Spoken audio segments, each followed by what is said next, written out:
दोस्तों, भारत और इंग्लैंड के बीच का पहला वनडे मैच अब से बस थोड़ी ही देर में शुरू होगा। तो आइए जानते हैं कि ये मैच कब शुरू होगा, कहां खेला जाएगा और इसकी टाइमिंग क्या रखी है।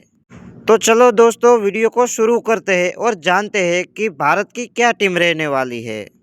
तो दोस्तों, चैंपियंस ट्रॉफी के लिए भारत की एक टीम चुनी गई है, जिसमें कप्तान रोहित शर्मा, वाइस कैप्टन शुभमन गिल, फिर यशस्वी जायसवाल, विराट कोहली, श्रेयस अय्यर, केएल राहुल, ऋषभ पंत, हार्दिक पांड्या, रविंद्र जाडेजा, अक्षर पटेल, वॉशिंगटन सुंदर, कुलदीप यादव, जसप्रीत बुमराह, मोहम्मद शमी और अर्शदीप सिंह।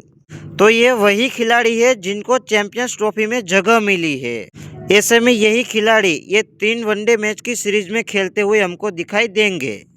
और ऐसे में इन दोनों टीमों के बीच पहला वनडे मैच नागपुर में खेला जाएगा 6 फरवरी को, और फिर दूसरा मैच खेला जाएगा 9 फरवरी को कटक में, और फिर तीसरा मैच खेला जाएगा 12 फरवरी को अहमदाबाद में।